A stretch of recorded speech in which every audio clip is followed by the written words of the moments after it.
Hello and welcome to the Call of Duty Vista. Today we are joined by Jamie Vardy superfan, Team UK pint drinker, caster extraordinaire, the best observer I've ever seen, the man that loves to spend his time in the mud. Spud, how are we today, beautiful?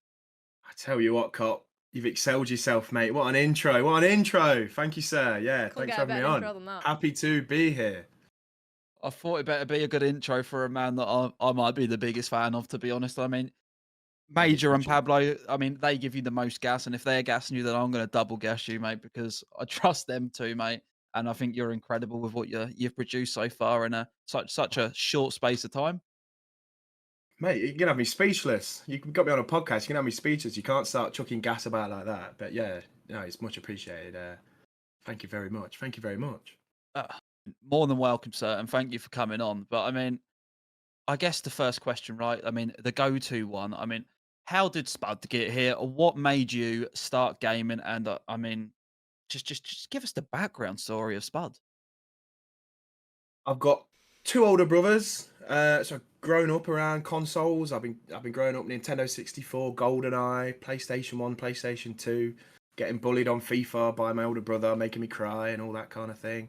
And then found Call of Duty. First Call of Duty I found was World at War, COD 5. Um, Earliest memory I can guess of that is going around my mates after school, going around his nan's, sitting there, split screen, Nazi zombies, all good fun and games. And then, yeah, kind of just carried on with Call of Duty, FIFA, GTA. Had a little bit of a gap from gaming, I guess, when I started enjoying the nightlife a little bit more and other kind of priorities came along. But then lockdown took me back to Warzone like it did a lot of people. And then just kind of carried on with Call of Duty on and off since then. And then properly came into COD again, I guess, the last Modern Warfare 2. Started streaming just over a year ago. And then, yeah, here we are now. No, I mean, incredible. And I mean, you said, I mean, COVID, I mean, Warzone, that whole duo ship. I mean, for me personally, I mean, that Warzone was so overgassed because it was COVID. I don't think it was one of the best games ever or the best BR It ever, was but at the many think time. the. Oh well, It was needed at that time. I Yeah. still spent an over. ungodly amount of hours on that game. I mean, Yeah, I do think it overgassed. was because there was not a lot of other options, and it was kind of like, but it's one of them. It's like you look back at old Call of Duties from, I guess, when I was younger. If I played that now, like for prime example is the last couple of games. Well, mainly this game that's come out. I was desperate for years to play these maps again that I grew up playing on the original Modern Warfare 2 and all that. Now I'm just like gagging for some new maps. Like, it's, you know what I mean? It's the memory of something is often kind of better than the actual kind of experience. I think it's the kind of time that was attached to when you were playing these games rather than the actual game itself a lot of the time, innit? Oh, great take from you. Actually, incredible take. I rate that from you. I mean, I wa- the reason why I went on a tangent. I mean, Warzone. I mean, how far did you get while competing? And I mean, how come you didn't start streaming during Warzone? Because I mean, that seems like it would have been a great time to start it. I guess the most basic answer is up until probably about last April, I was still gaming on a PS4. So that's probably your most basic answer. But no, it was literally just playing with mates. Like, it was just, there wasn't a lot else to do. A couple of my mates were playing. It was free. They were like, hop on.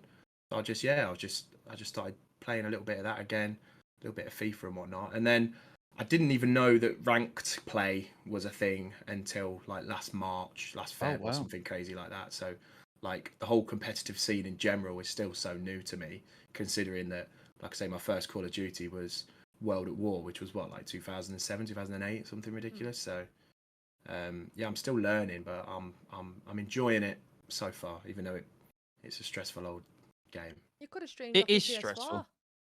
I did do that a couple of I was times. gonna say. I did, but like, not Call of Duty. I used to I used to play FIFA, like weekend league, foot Mm. champs, and like a few of my mates did as well. So I think my first ever stream on Twitch was technically me just streaming my last games from foot champs just for my mates, like just to show them. So if you go on my channel, it's a little bit bugged because when I go to my stats, like my first ever stream was actually way before when I properly started streaming, which was just over a year ago now.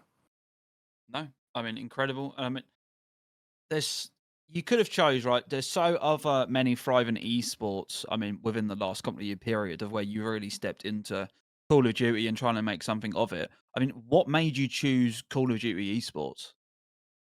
I think it's just kind of like I say, the consistent games I've always kind of played when I have gamed is your Call of Duty, your GTA, and your FIFA. That's kind of like pretty standard, and the odd like sports game, bit of golf and whatnot.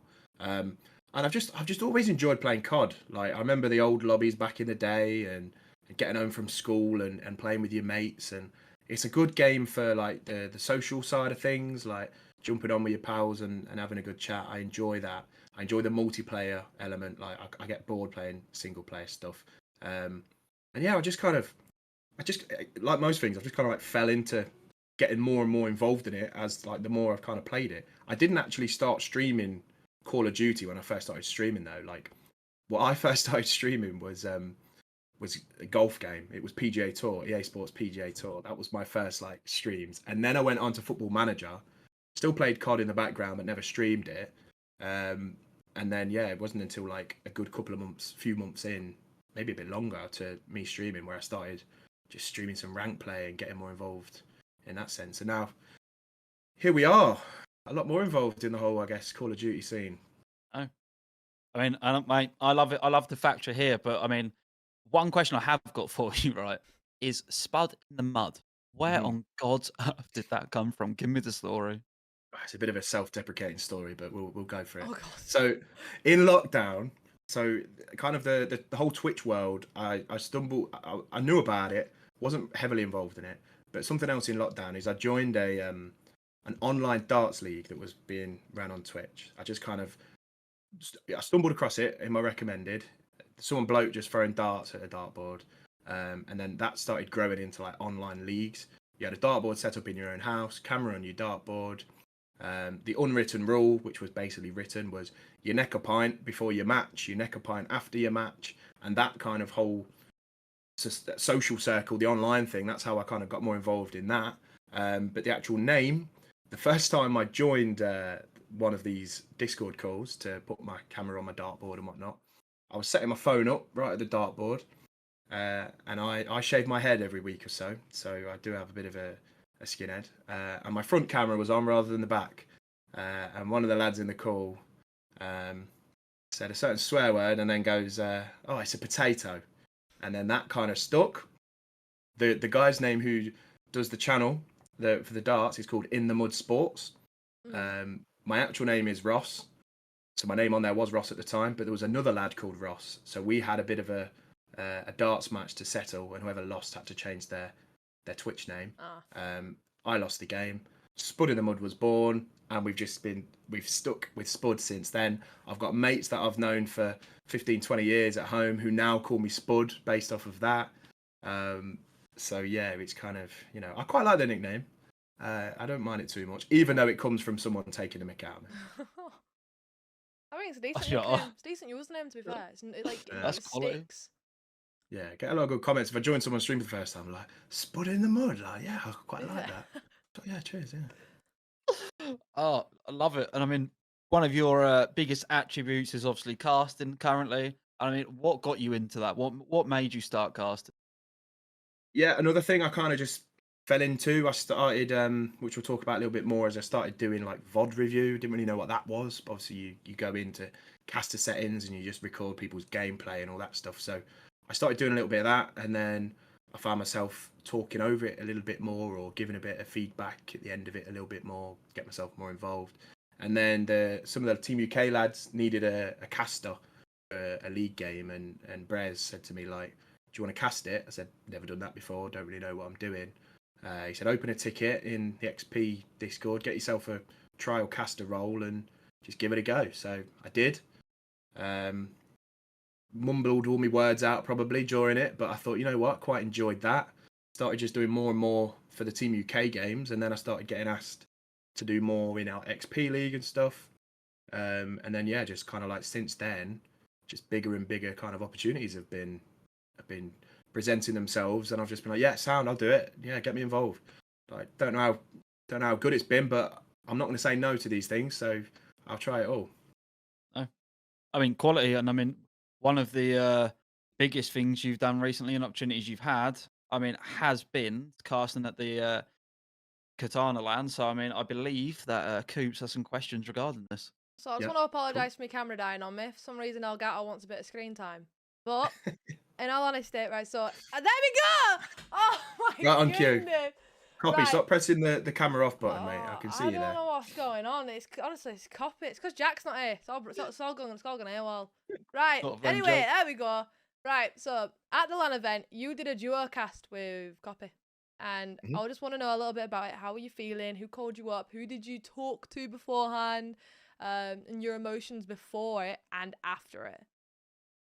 Yeah, so I kind of put myself forward for it. Like it wasn't planned that I was going to cast. Like nobody really knew who I was or anything like that. Like Heffy didn't know who I was. But obviously I was there with Team UK. We had a couple of teams there, and Team UK Fortitude, the lads got a game on main stage, but all the rest of the casters had gone home because they'd gone a little bit behind schedule. So I thought, oh, my lads are on main stage, but there's nobody even casting over it. I thought, oh, I've done a little bit of casting on whatever. I've had quite a few pints. I feel confident. I'll do it. So I've gone up to Heffy and I've said, have you not got a caster? He's like, no. And I said, well, I'll do it. And he kind of just like laughed it off. He was like, oh, are you a caster? I says, well, I've done a bit online XP stuff. And then he kind of laughed it off. Then I've gone up to Brez, said, Brez, tell him to let me cast.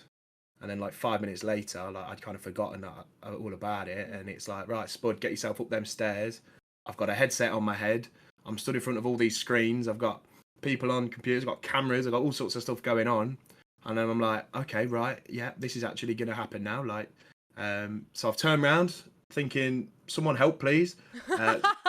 Saw Copy on the staircase. I thought, perfect, shouted him up, get yourself up here, lad. And then, yeah, he stood next to me. And then we've just done it. Like, we just did it. I thought it was all right. I thought it was pretty good. Watched some of it back, some of it a little bit iffy. But it was a good little duo.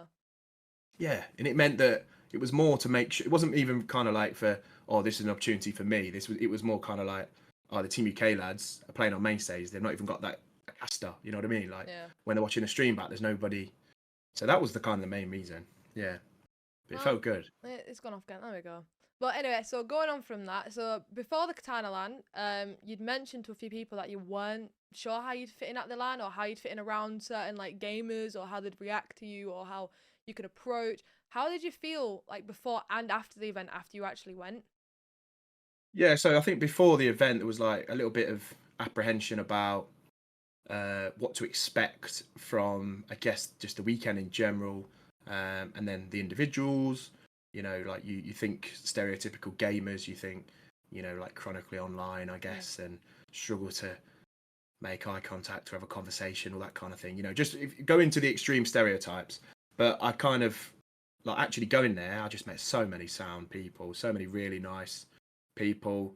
Had chats with, you know, probably most people there, and I was just really kind of like pleasantly surprised about, you know, and I probably a little bit kind of like annoyed at myself for going into it thinking, oh, it's going to be, you know, I might not fit in here kind of thing.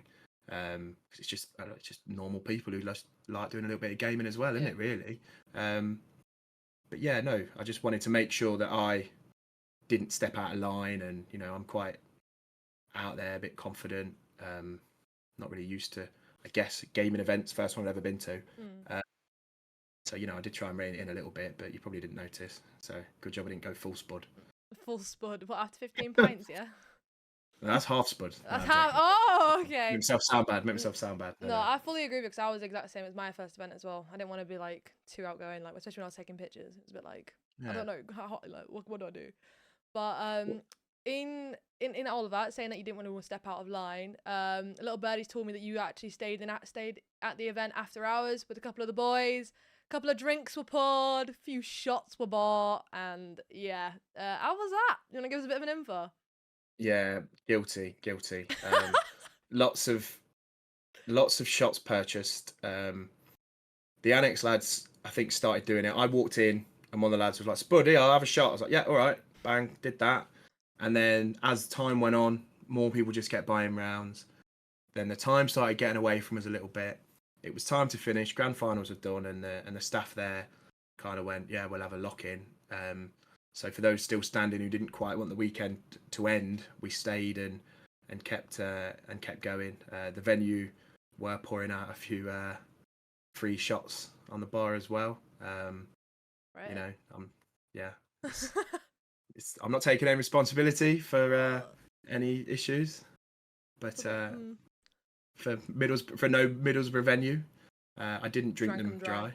Not quite, but yeah, it was just Again, it's another thing where it's kind of like I come from that kind of going out down the pub, going out football, that kind of stuff. So being able to just be drinking with people that were, you know, just having a good time and chilling as well was a good way to end a great weekend, to be honest. Yeah, well, we started speaking about casting already, so Copy's got a couple more questions for you in regards to casting, so I'll pass back over. Cool. I mean, you've excelled in this field, Spud, it must be said. I don't want to gas you too much, feel like I already have, but I mean, you're pretty good at the job, right? So, I mean, did you have any worries when you started? Did you think it was going to turn out as good as it has? I think I don't know.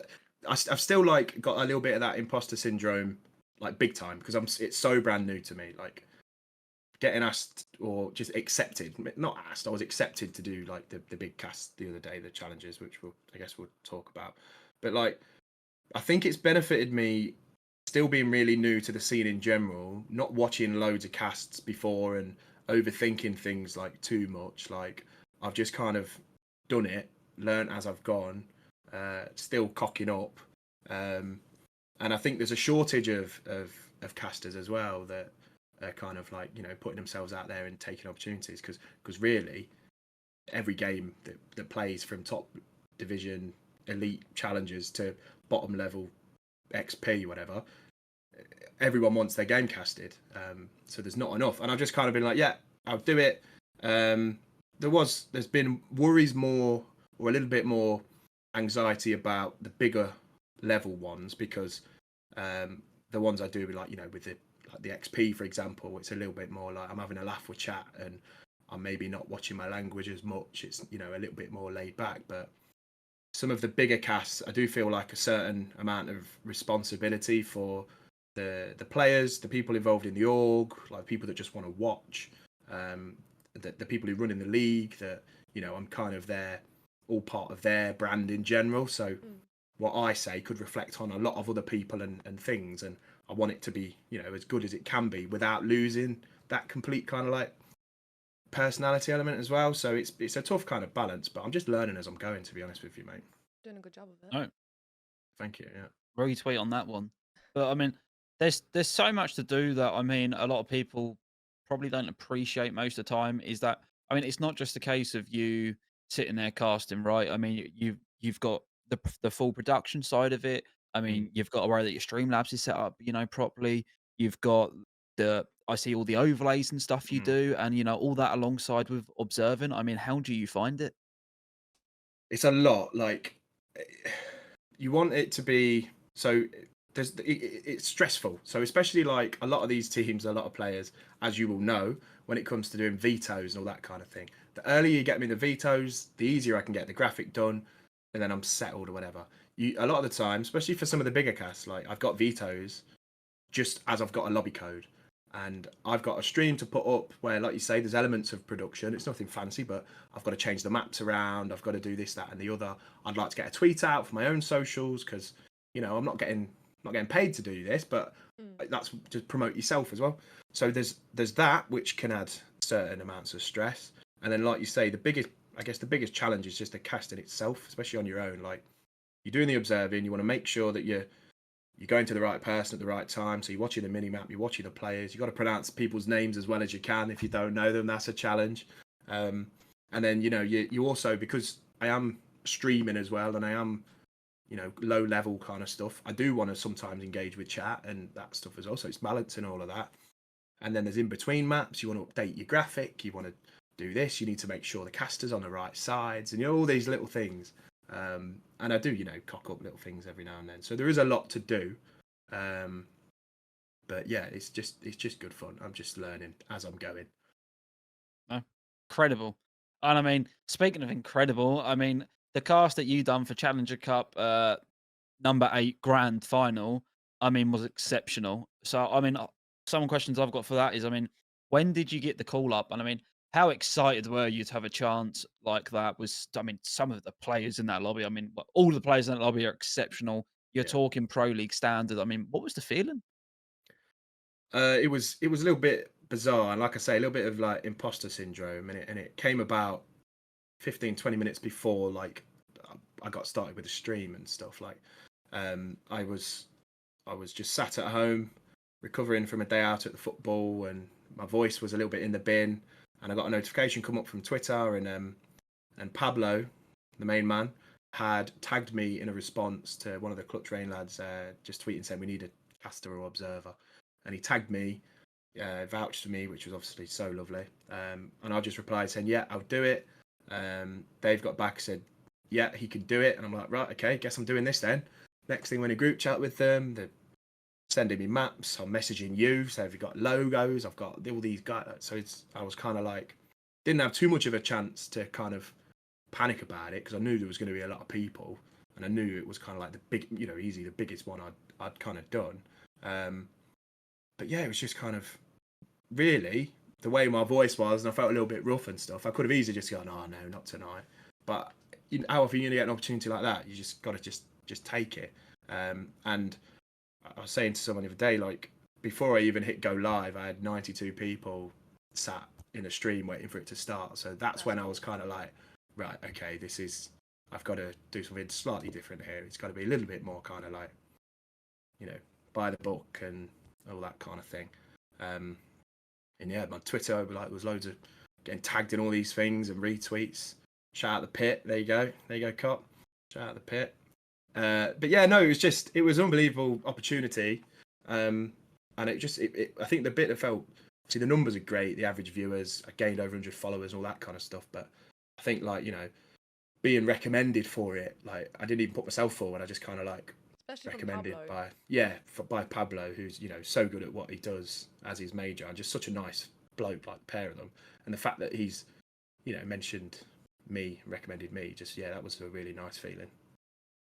Oh, absolutely love it. And I mean, the brand you're under right now is Team UK, and I know Coops is eager with some questions in this topic. So I'm very new to the scene, very relatively new. I actually didn't know anything about Team UK until the event when I bumped into you and is it Bress? Yeah. Bress. When I bumped into you and Brez, and you guys were absolutely great. Chinwags all, like, whilst we were watching you lads play and things like that, it was great. But what is your role actually with Team UK? How long have you been with them? What do you feel like you're putting into the team? So it's kind of like, to answer what my role is, I would say kind of like, I'm technically staff, content creator, player. I think pint drinkers in there as well, as Copy mentioned at the start. And I got a friend of a friend, got me in touch with the org, just to do like some like VOD review and stuff like that. And then, like I mentioned earlier, and then it just kind of went on from there. I just got more and more involved with the players, with the lads, with like kind of the organisation of it, with the social media side of things. Obviously, it's great to, have some Team UK overlays and stuff for your stream, like, makes it a bit more like professional and all that kind of stuff. And then the main thing I would say about like the org in general is just like the people. Like, it's just so good to just have just a good group of lads to just kind of like sit back and chill with. And then obviously we had the LAN event and all that kind of stuff, and it was great meeting them all and spending time with them. Yeah, it's just really enjoyed being involved with it, being part of something in that way. Yeah, I'd love to be involved in this podcast. My bloody camera don't want to work. I'm gonna lose me nothing. Right. Strobe lighting. Oh, honestly, I can see Cop smiling every time it's going off. By the way, if people are watching, this isn't the first time my camera's been doing this today. So, with your relationship with Brez, like, how did you guys meet? How do you feel like working with him? Is he annoying sometimes? Is he a great worker? That type of things. What's your fond memory? All of the above. Fantastic worker, does so much for the organisation. Like, it's a relatively small org, especially when it comes to stuff like funding and staff members and all that kind of thing. Like, there's not many people that go behind the scenes, and it's not a massive kind of org with loads of different teams to manage and all that kind of thing. But he puts a lot of time into making sure like the players are all right, making sure everybody got to LAN, like making sure We've got people to play, make sure there's opportunities. He'll sit and he'll book scrims for people. You know what I mean? Like he gets involved at such a high level, and then even like with me with my streams and stuff, he's always helping me. He's designed a lot of my overlay stuff and especially my casting one, which is great. So he does a lot he does too much, to be honest, whilst having full-time job, misses, kids, all that jazz. So but yeah, he loves it. He's addicted to it, and we just get on really well. He's very annoying. He won't mind me saying that.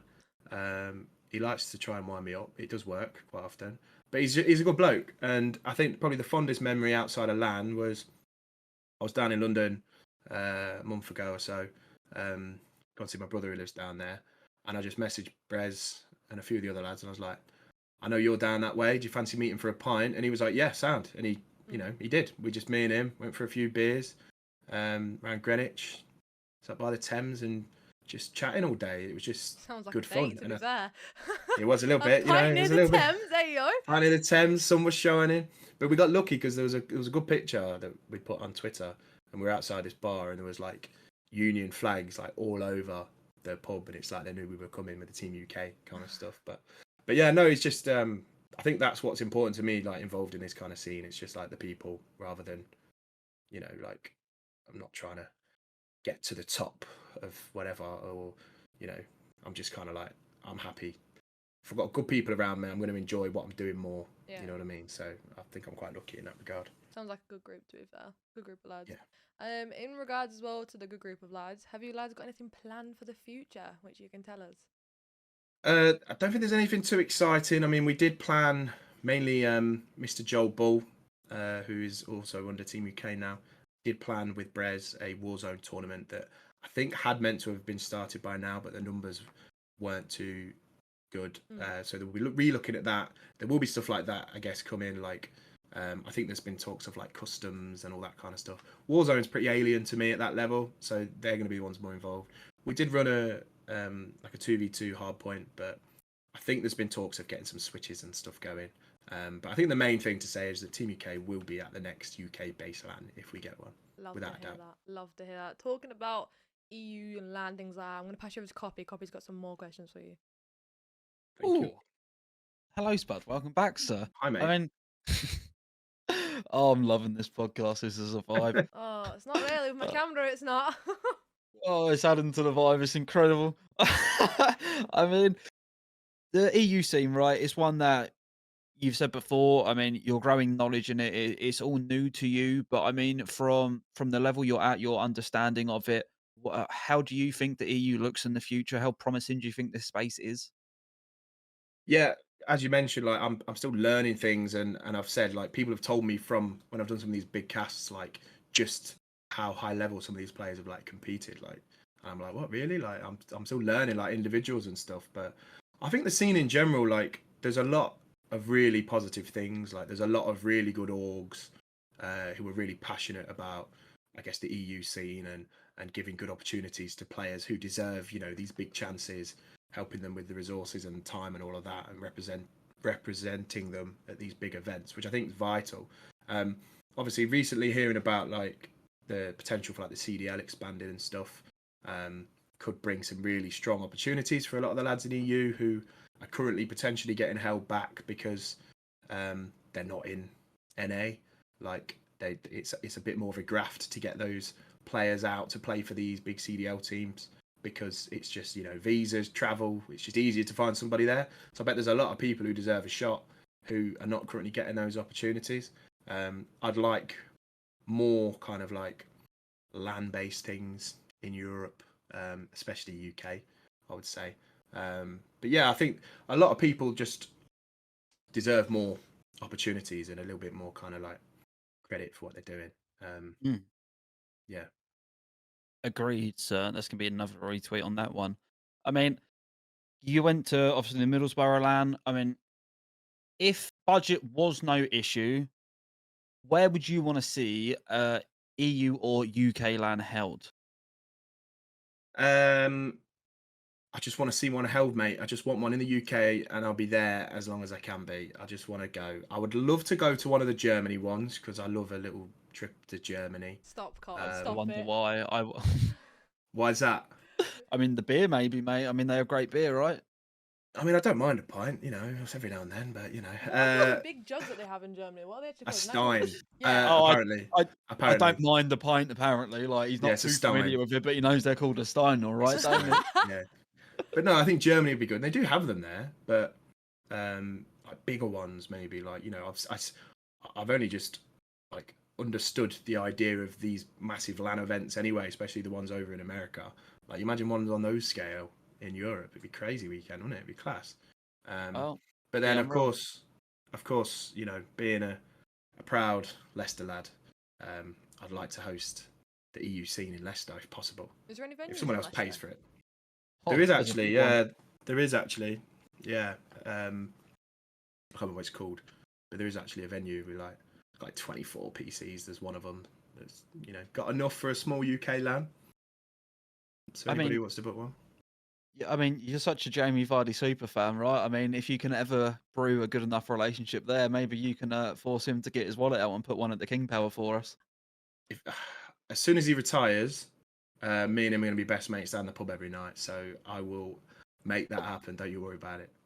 He's still got a good few years in him yet, mate. He's like 37, 38, but he's still going. As soon as he retires, though, he's going to go off the rails, and I'm going with him. Oh, God. I can't wait to see that I content love him. on the I love him. timeline. Oh, that's that's Did you incredible. see? He was my mini-map cover when I did the Oh, 2K. Lord. Jamie Vardy holding the FA Was it Cup. actually? Yeah. I mean, yeah, I mean, quality tweeting them out from the pit with just a Yeah. picture of Jamie Vardy, incredible. I mean, Jamie Vardy made the pit EU, so I mean, that's exceptional. Yeah. But I mean, you've said it there, right? The future for Spud. I mean, apparently is going to hold pints down the pub with Jamie Vardy. I mean, where else does the future of Spud take us? What does it look like? What's the goal? Think it takes us where it takes us. It's already taken us, I guess, to a little bit further than I thought, and down a completely different path. As I said, I started just streaming because I like the idea of it, with a bit of PGA Tour, chilled out, Football Manager, all that. And now I've just fell into this casting stuff and getting involved with orgs and all of that. I don't know, man. It's just I'm just going to keep taking opportunities as they come. I quite like. I don't, you know, live by the kind of numbers thing and the money side of things, but I quite like the little milestone feeling of like hitting the next 100 followers and that kind of thing, which sounds a bit weird, but I do really enjoy that. So I'm just going to keep kind of doing what I'm doing. If I get asked to do more of these casts, I'll take it, you know.